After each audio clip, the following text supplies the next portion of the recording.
সবজি মার্কেটে গিয়ে এই সবজিটা চোখে পড়ায় আমি অল্প কটা কিনে নিয়ে এলাম এবং সেই আন্টির কাছে এই রেসিপিটাও জেনে এলাম। তাহলে চলো তোমরাও দেখে নাও এই রেসিপিটা, আর কেমন লাগলো সেটা না হয় লাস্টেই বলি।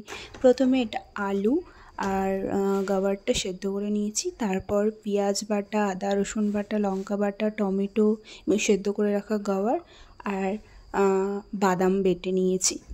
তেলের মধ্যে একটু হলুদ দিয়ে গাওয়ার আর আলুটা ভালোভাবে ভেজে নেব, ভেজে তুলে নিলাম।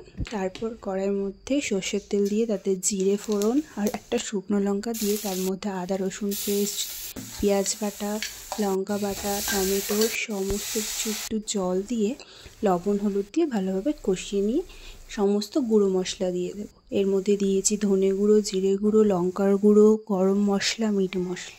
তারপর একটু কারি পাতা চিনি দিয়ে ভালোভাবে কষানো হয়ে গেলে তার মধ্যে গাওয়ারটা দিয়ে ভালোভাবে নেড়ে চেড়ে তার মধ্যে বাদাম বাটা দিয়ে একটুখানি ওপর থেকে জিরে গুঁড়ো দিয়ে রেডি আমাদের গাওয়ারের। এই সবজিটা রুটির সাথেই বেশি ভালো লাগে খেতে। তোমরাও যদি এই সবজিটা পাও তাহলে একবার ট্রাই করে দেখতে পারো।